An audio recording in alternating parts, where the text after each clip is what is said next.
Hey, I'm Shaye Wanner, and you are listening to the Casual Cattle Conversations podcast.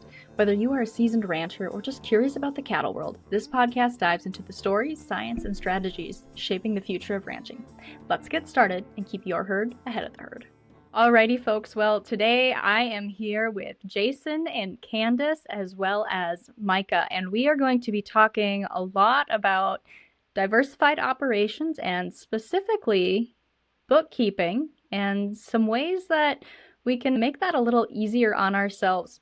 Now, before we dive into the conversation, I do want to say Ambrook has set up my listeners with a pretty good deal where you can try 1 month of Ambrook for free at ambrook.com/casualcattle. And don't worry, that link is in the description as always. But I know you guys are more excited to listen to Jason and Candice and Maika than to hear me talk per usual. So let's kind of roll into that conversation. As we get started today, Jason and Candice, I want to start with you. The fun question for me and my listeners, but maybe not my guests, is always, why do you bet on the beef industry? That's a great question. And at the root of it, it comes down for us is that we have the opportunity to be part of the less than 2% of the population that is feeding the rest. And it's such an honor and a privilege to be in the beef industry, in agriculture, to be generations of that, providing food and fiber and protein to a world that's hungry and needs us. It's an honor and a privilege. So I was thinking about that question earlier, and the thing that I love about the beef industry is that we get to bring people enjoyment and delight with their nutrition, right? We're not just providing nutrition in a bottle. Here, take this and it will meet all your daily needs. People get to enjoy what we produce, and we get to interface on a regular basis with consumers, end users and consumers. We call them consumers, but they're people, right? And we live on both sides of the plate. We live on both sides of the feed bunk. That's kind of a new phrase that we came up with actually in preparing for this podcast, because we're growing the feed and we're feeding it. We're also, even in the feedlot or cattle production scenario, we're producing our own cattle from conception to the fork. And so it's just a lot of fun. And it's so important to be able to know when we cross that bull with that cow, and then in about 2.5 years, you get to see what that steak looks like. It's like, oh man, that was right. Let's do that again, several hundred times or maybe several thousand times, but now we've got to endure that 2.5 year span again. But we just love the beef industry. We love farming. We love cattle. We love the lifestyle. We love most things about it. But in the last few years, as our operation has diversified greatly, we have learned to love interfacing with the public, with consumers, with people that never have talked to a beef producer, never have talked to a rancher, don't have a clue what alfalfa looks like, don't have a clue what Bermuda grass or a bale of hay looks like, and they darn sure don't know what Wagyu is. They really don't know what Angus is. They don't know what a vaccine is. So anyway, we just have gotten to where we love bringing joy, bringing delight and enjoyment to people as we provide them nutrition, and then also as they get to know the faces behind agriculture. And anyway, I'll quit there for now. Well, I think those were both amazing answers. And Maika, you are joining us from the Ambrook team, so I also want to hear your response to that question as far as why you bet on the beef industry. Yeah, absolutely. No, appreciate the question. I cannot claim I have nearly the ag roots and background that Jason and Candice have, and I am very, very fortunate to have been a guest on their property and their ranch, and to actually see and touch alfalfa for the first time. I knew what it looked like, to be fair, but I was absolutely missing that connection, right? And my background prior to Ambrook was not ag, but it was food supply chain. I worked for several years building software for long haul truck drivers, moved from that to produce distribution and independent grocery. So kind of was along that supply chain and found Ambrook and found ag. And I don't know if I can ever go back at this point. I mean, just so wonderful to be at the root of it, working with producers. And to answer your question directly, I bet on the beef industry, and I'd say U.S. ag more broadly, because it's pretty simply foundational to our national security. I take a little bit more of a broad view of it just because, tariffs have been on the mind the past, few weeks and months. And, doing my research, I have found that, for the first time in 2023, we as a country became a net ag importer. And that, and the first time in modern history. And that is really scary. There's a lot of supply chain fragility out there. I think about supply chain all the time and have since I graduated school and started working in supply chain technology. And the beef industry is a highly nutrient dense and really special component of that, like cornerstone of that industry. It scares me to think that, we might have a fragile ecosystem and supply chain when it comes to something as critical as food. And, betting on folks like Jason and Candice and being able to support their businesses as they grow and kind of weather the craziness of the macroeconomic is just personally also really important to me, coming from like a small business background, watching my family kind of weather similar things in a totally different industry. So I find it to be a very personal thing. It really is not just about economics, it's about resilience. Yeah, absolutely. Now, Jason and Candice, I want to hear, we're going to do this a little backwards, and I want to hear what all you have going on in your operation today, and then I want you to tell me where you started. So what are all the entities you kind of have going on today? We're growing forage crops, and basically every crop we're growing on our irrigated farm here in Southeast Arizona. We're right in the pocket, Southeast Arizona, right up against southwestern New Mexico and not very far off the old Mexico border. And so we are an irrigated farm. We're producing alfalfa, oat hay, ryegrass, different Sudan, different forages, whatever we can utilize in our rations. We have grown corn at times, and actually we're set up to grow corn, but when I can buy corn cheaper than I can grow it, then we buy corn instead of grow it. And so we support our local farmers in that way. And then I don't know, about 15 years ago, I told Candice that my dream was to walk all of our feed off the farm and sell it all in cattle. And so at the time I actually said in cattle trucks, thinking, bigger picture, selling all the cattle in terms of as feeders, that kind of thing. Well, now we actually walk all of our feed off the farm largely as fat cattle, and that's rare for Southeast Arizona. There's actually nobody else that does that right here within 150 miles of us. And so and we do a lot of custom feeding also, so we walk a lot of feed off the farm in regular cattle trucks as feeders that way. But we have gone from alfalfa in a row crop farm and running yearlings and stockers in the winter on kind of a wheat pasture operation that the rest of the world would recognize, to basically now the feeding operation has grown to where we're more of a feeding operation, that the farm is supporting the feeding operation. Candice is selling beef, and the white barn beef aspect has grown to the point where it's a major component of our operation. And so now we're actually doing more to feed the beef business. So anyway, what other aspects do we have in our operation that I missed out? Yeah, so the farming, the ranching, the feedlot, and then the beef direct to consumer, our own beef business, and then we also are supplying beef to others that are doing what we're doing. And so, Jason, you said you started with kind of like a yearling stocker operation? Yeah, so 20 years ago or so, we were growing row crops, cotton, chili peppers, which I know is a little bit different from what a lot of your listeners will be familiar with, but it's kind of a Southwest and Mexico type deal. And then corn, we grow really, really good corn. We're at about 4,000 feet elevation, and so we're not the low desert like Phoenix or Tucson where it gets really hot. So we grow really good corn here. We grow really good cotton. We grow quite a few different crops. But anyway, the challenge is we're pumping groundwater irrigation, and so in order to be profitable, you have to have cheaper fertilizer than we have right now, and you have to have better prices than we have right now. And so through the years, as we have adjusted what we were growing, we always found a way to graze whether it was corn stalks, cotton stalks, chili stalks, residue in the wintertime. So we would buy those fall calves and sell spring yearlings like many other operations. And then we got to where we just started feeding those calves and finishing and just doing different things, selling truckloads of fats or selling trailer loads of fats to other beef businesses, and then of course our own beef business as that's grown. So yeah. So when you think about all those pivots or additions to your operation, how did you decide that that is the next step for you, or that you wanted to take on that different enterprise?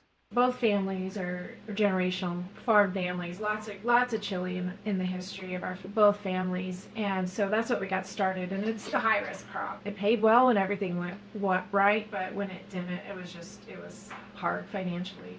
And when we were first married, we were farming Jason's grandparents' place, and then his granddad ended up selling it. At that time, there was just no land to lease, and so we spent a couple of years with my parents kind of farming, getting into the hay side of things. We hadn't been really into the hay, so we were kind of transitioning into the alfalfa hay. And then in 2011, we were able to buy this place where we're at now. But it was set up for cattle. Because we were in the hay, we leased a little feedlot. This was before kids, so it was just Jason and I. We leased a little feedlot, bought a little bunch of cows, heifers and steers in like November, yeah. October, November. And like literally we're like hand feeding hay to not hand feeding, we were using a pitchfork. Yeah. Yeah. And to these heifers and steers, and just trying to utilize rained on hay that there was no market for. And so that literally got us into that was our first feeding operation. It was just the two of us. It was a lot of work, it was a lot of fun. And then I thought it was a lot of fun. She thought it was a lot of work. It was fun. When we bought this place, it was kind of set up for cattle, and the fields were already fenced, and they weren't doing a whole lot with it. And then when we moved over here, we still grew chili for a couple of years, but then disease kind of set in, labor prices got sky high, and the price had to change, for what we were getting paid for it. And it's like, we can't keep doing this, we got to transition. And so Jason started building feeding pens and bunks. And so we just, because of changes in the chili industry, it just kind of shifted and moved us more and more towards the cattle side. And then instead of just having cattle during the winter and farming during, spring and summer and fall, we started having cattle year round. And people were bringing us their cattle, and every transition hadn't been fast necessarily, but market prices, growing issues, risks, stuff kind of moved us more towards the cattle. And now, I told Jason, everything revolves around the cattle, not the farm. Before, everything revolved around the farm, and the cattle were addition, but now everything revolves around cattle, feeding cattle, whether it's our own or customers' cattle. Well, and we built the first feed pen that it's right out this office window, and a neighbor, we put our own calves in it, and a neighbor showed up and he's like, "Hey, can you feed my calves too?" He's like, "Well, sure, we'll build one more feed pen." So we built a feed pen right beside that, and then another neighbor showed up, "Hey, can you take my calves this fall?" And actually that was a summer, and it was a typical dry Arizona summer. And so I'm like, "Sure, give me time, we'll build one more pen real quick, give us a few, I don't know, a couple, 3 weeks." And so we threw up another pen, and either that fall or the next fall, a ranch that you had a couple thousand calves was like, "Hey, can you take all of our calves this fall?" We're like, "Yeah, you bet. Give us a minute and we'll build the pen space for that." And so anyway, that's how our feedlot originally started. Was we were just going to feed a few hundred calves, and then all of a sudden it was, "Hey, can you do this? Can you do?" "Yeah, sure, you bet." Jason doesn't say no either. So. Of course not. So there's a common thread I see when I interview guests and we're talking about diversifying operations. That's risk management, that's looking for the opportunity, if it's a profitability thing, whatever it may be. But in that, because I'm on a diverse operation now, I understand how hectic and wild it can be sometimes. So what did the bookkeeping aspect of that look like for you guys as you continued to grow and add on more entities? Because sometimes we like to add things on, but if we don't know if they're profitable, they might not be serving us. So what did that bookkeeping aspect look like for you guys? Well, as we grew and got more diversified and using the system we were, like, nothing was separated. You didn't know which aspect was the feeding, what was bringing in money versus the farm. Like, nothing was really separated and very clear on what was doing well, maybe what wasn't doing well, and needed to be cut out. You couldn't open it up, look at your numbers, and know exactly where you were. Like, it's almost, you had to send it to our accountant, and say, "All right, what are my books showing me?"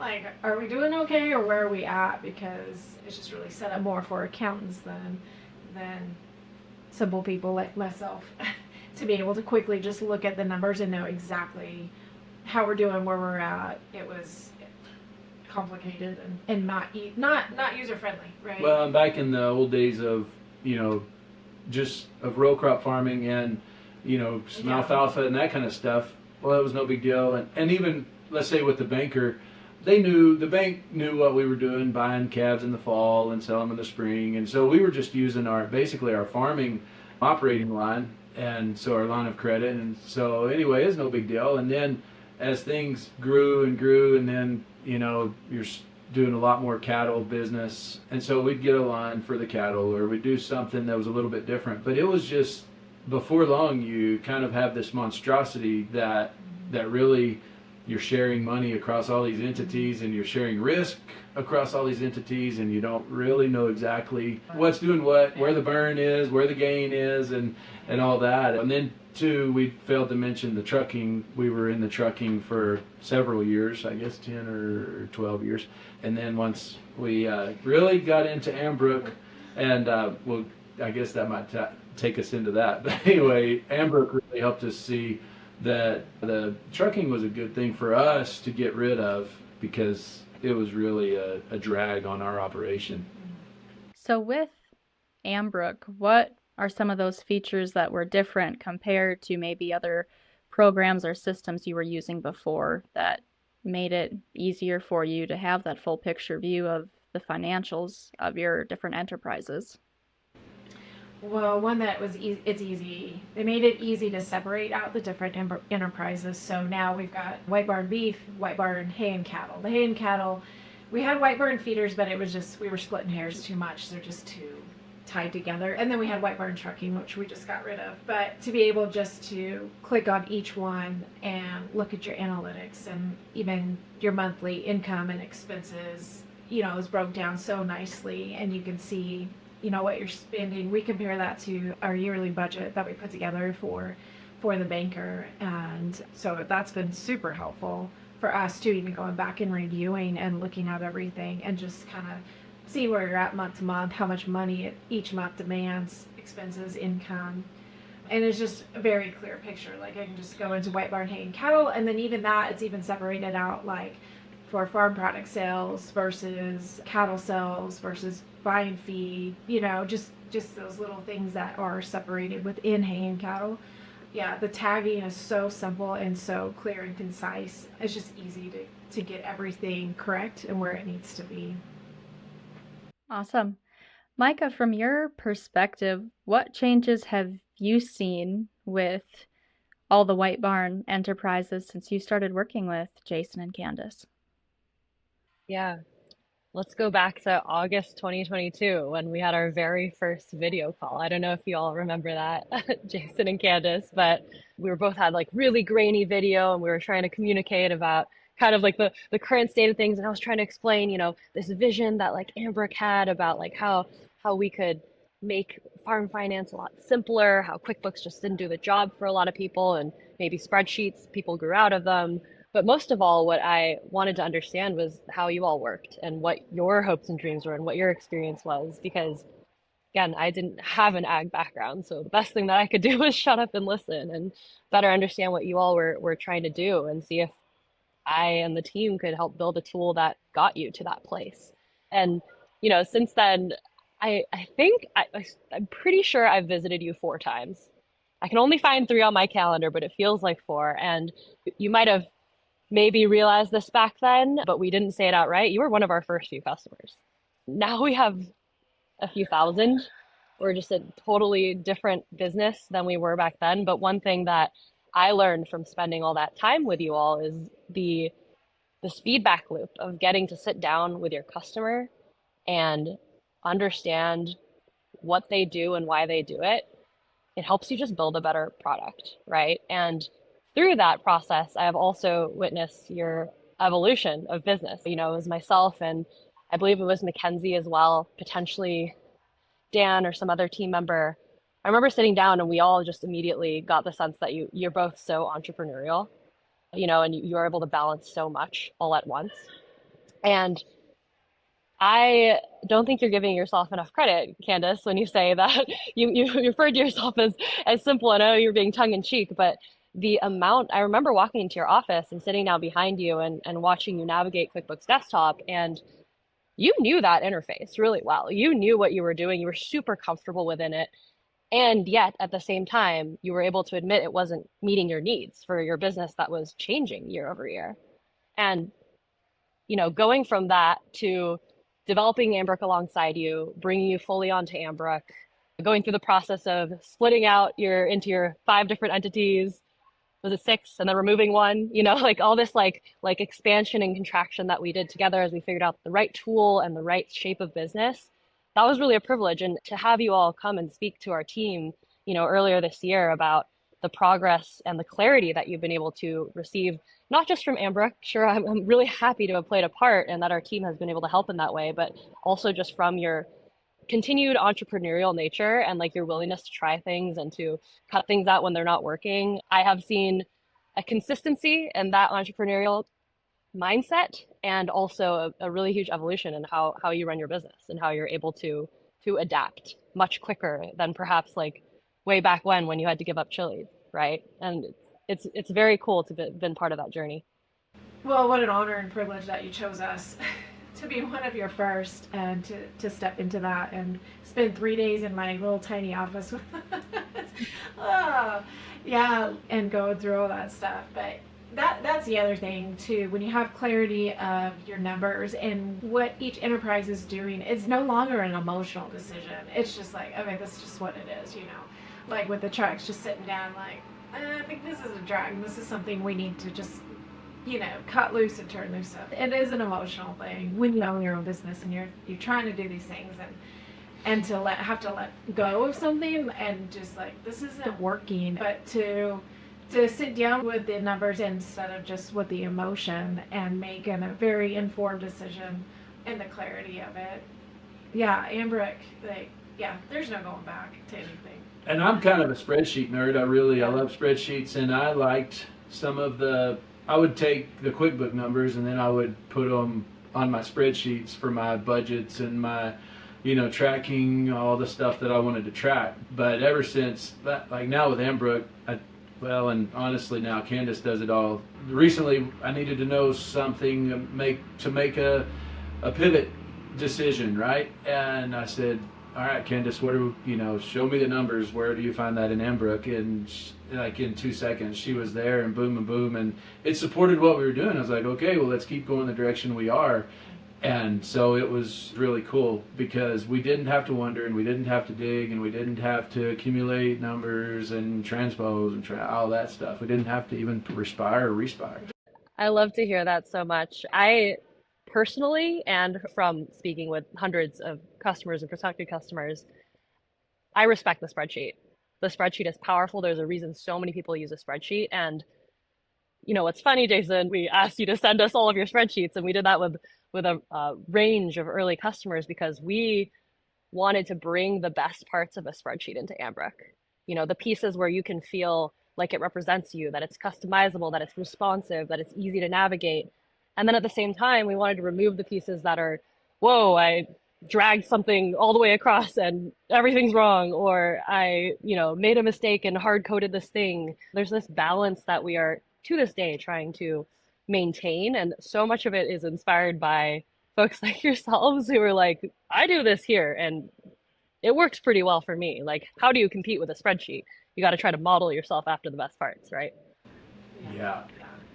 So, Candice, you used the word clarity when you were talking about, getting that picture of the full picture of your operation.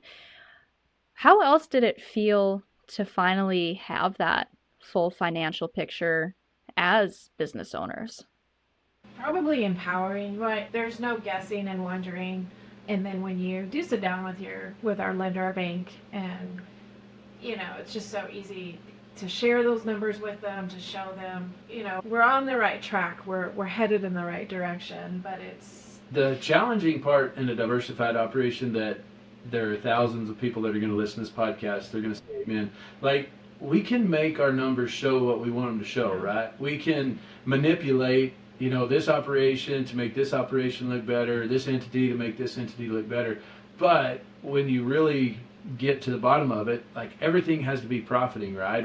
And let's get rid of what's not profitable. And that's what the clarity of Ambrook, because even in QuickBooks with different things, different entities, or even with my spreadsheets, like you say, the hard coding, the foundations and the underlying values on different things, like it's so important to know the truth. And in today's, things just keep getting more and more expensive, right? And our risk level just keeps ratcheting higher and higher and higher. And we're having the time of our lives, but at the same time, we're having the risk of our lives.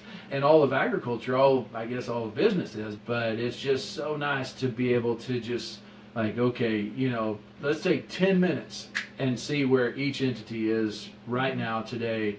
Actually, when I came in the office and Candice had Ambrook up on the computer and it showed our accounts receivable, and I was like, okay, how much of that accounts receivable can we get in like right now? Because it's a pretty large number, and honestly, it's our accounts receivable, and probably a lot of people's accounts receivable are way bigger than we recognize that they are. And so she started boom, boom, boom, breaking it down and taking me to different invoices and different things in there that, this one will be coming in, or these people have been slow and all that. But just the clarity of knowing exactly where we're at, and instead of losing sleep at night and not knowing where we're at, and then it does come into a huge mental health issue, right? I mean, I know that's the buzzword of our day, but it's so real. The clarity that Ambrook has helped give us, like, has brought us so much peace of mind. And so it's a huge factor as well. And now, remind me, I have had an Ambrook demo, but entering stuff can be as simple as taking a picture of a receipt correctly, and then the technology can kind of read what's on that receipt, and AI will almost itemize it for you. You just have to assign a few tags. You use Ambrook more than I do. I'm kidding. I probably do use it use it pretty much every day. But that's exactly right. There's different kind of uses for Ambrook, right? At the very base, there's get your things together for your tax filing. You have to file your taxes every year, make sure everything's categorized properly, make sure you can generate a Schedule F, all that good stuff. And so that's the majority of the population. Super busy, needs to get that done. Some people do it in a 2-week coffee-fueled nightmare, as one of my customers referred to it, at the end of the year. And we've built a bunch of tools for that set of people. I think one of the most powerful ones that we've rolled out recently is around receipt management, being able to dump up to 100 receipts, pictures of receipts at a time, into Ambrook, and having Ambrook read all the line items on those receipts and transcribe them into line items, and then suggest a match between that receipt and the payment coming down your ledger. Saves people a ton of time. And what we always say is, look, sometimes you just won't have time for bookkeeping. We get it. What if you could just dump it all in there in your digital filing cabinet and come back to it and have it be more organized than before? Like, is that a thoughtful compromise? All you have to do is use your phone camera, right? And so, I'm going to admit, not everyone is as, advanced as Jason and Candice in terms of what they're looking at in the day-to-day and like the types of enterprises and entities that they have to manage across the board. And so we really do try to meet everyone where they're at. And, if you just want to make that scramble for tax filing less stressful and also make sure that you are representing your full like expense burden, we got something for you. If you want to know your field level, acre level profitability, your per unit profitability, like Jason and Candice might, we got something for you as well. And so we try to walk that line, between what is extremely useful and what will help you up level yourself. So, Jason and Candice, what advice do you have for other ranchers out there who want to gain that clarity and become more organized on their finances? So a little backstory, when Maika and Candice and I had that first Zoom call in August of 2022, that was a stage of life, and maybe for everybody, I don't know, but we were just like overloaded. We were maxed out. I hate the word overwhelmed, but you might throw that in there too. But there was just a lot going on, and I was kind of to the point I was like, I don't think we need to take another step on another startup, kind of a new business deal. And then, we had that Zoom meeting with Maika, and she was so sweet, and she had such great questions, and she wanted to know about us and our operation and how they could help us, what they could build that would help farmers and ranchers. And then Candice is like, I'm in. And so I was like, okay, all right, I guess I'll drag my feet along. And this, seriously, in our farming, ranching, feeding, and beef business enterprise, this is the one decision that, like, I am so glad we made and have gone this way. And it has been a lot of work. It's been a lot of work for Maika and Mackenzie and the whole team and Dan, but it has been the ROI of that time expenditure has been incredible, and it's so well worth it. And I know that the team has the onboarding, way simpler than it was, because literally they were building the system with us, which was so awesome, and we're so glad to be a part of it. It was so cool. But I strongly recommend anyone in agriculture, and we do tell people all the time, find a way to get Ambrook, and don't let the costs scare you off, because the cost is, whatever the cost is, I don't even know what it is. That's how much it matters. Like, don't even worry about how much it is, because it's just going to be another cost that's gone that brought you incredible value. The thing I would say, in addition to that, if I can, the first time that Maika and Mackenzie and Dan came to visit us, we were walking, I believe we were in a cornfield. We may have been in an alfalfa field. And Mackenzie, she said, Jason, like, how do you make the decisions for what you're deciding to do every day? And like, she didn't want to know what the decisions were, or what was going to happen in 6 months. She wanted to understand the thought processes behind the decisions. And I've never forgotten that she asked that question. That question alone has given me lots of pause over the years since then, because it's such an important question. And as Mackenzie's heart and mind were building this, she really wanted to know how we think as farmers and ranchers and how we're making decisions. And so that's what's behind Ambrook, is Mackenzie's heart of how do you make these decisions. Anyway, that's who Ambrook is.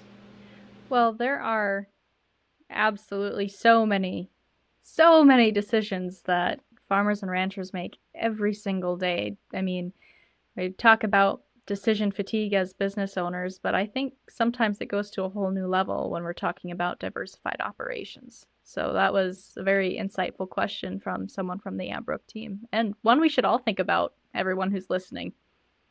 So back to your question, like, how do you become more organized? Having Ambrook is like, they're part of our team, is how we see using Ambrook. Their customer service is better than anything I've ever experienced. And I tease Jason sometimes on some of the stuff he has, like, too bad you have Ambrook on your team on different aspects that we use. But it really is a team, and like Jason said, whatever it costs doesn't matter, because it's cheaper than having an employee bookkeeper, because I do all the books for everything.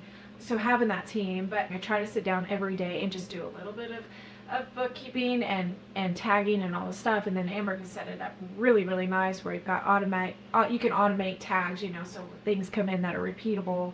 It's already tagging it for you, so you don't ever have to touch that again. But yeah, getting Ambrook on your team, their software is phenomenal. Their customer service is they're outrageous.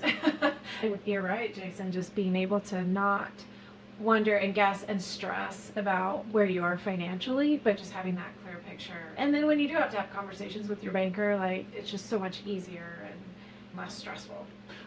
So we've talked about your operation, we've talked about Ambrook, and we've talked about the challenges that come with being diversified operators. But what do you two enjoy the most about being diversified and so entrepreneurial? Yeah, so Jason and I have been married 21 years, and farming, and then cattle, and then the ranch and everything. But where we're at now, like I told Jason, we got perspectives from both sides of the feed bunk. as feeding our own cattle or raising our own cattle, feeding them, and then also feeding other people's cattle and seeing what they're doing. And then also, especially when we've stepped into the direct-to-consumer beef business, getting to talk to people and connect people back to the farm and ranch and having vocabulary and ways to communicate that with people and inviting them out here to see what we do, what the farm looks like, the feedlot, cattle, the health.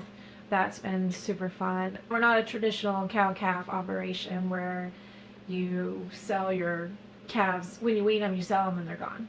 We see what our genetics are doing, how they perform start to finish, what our vaccination program is doing, our health, the whole thing. And so we can constantly adjust and make things better. We get feedback from our customers, what they like, what they're not, on the beef side of things. So it's such a unique opportunity. And even the hay, like, we're not just putting alfalfa in a bale and selling it. Like, we're feeding that. So everything has to be done right because we know what that end product is doing and how it affects the nutrition and how the cattle perform. So just a pretty, to us, we feel like it's a pretty unique situation where we basically use everything. We don't sell a whole lot. We use all the products we produce, whether it's hay, whether it's beef, and then also being able to bring in other people's cattle and seeing how they perform and what they're doing. And so the different perspectives that we have all around. And one of our favorite things with our diversified operation is being able to build confidence in so many different people about agriculture, because one of our slogans is know your rancher, know your beef. And when people meet us, they meet our family, our daughters Hayden and Hannah, 15 and 13, or almost 15 and 13, they're like the main salespeople in our deal. They are incredible. They're a huge part of our operation. And our little 5-year-old Ethan, yeah, he's the little patron, they call him. So the little boss. But people see our family and they feel safe to ask us questions. We're inviting, we're not defensive about what's happening in agriculture. We try to encourage conversations. And so our attitude is to share agriculture, share our operation with the world, share our life with people, with the world, and not try and hide it, because everyone in agriculture is either building confidence in everyone in agriculture or they're destroying confidence in everyone in agriculture.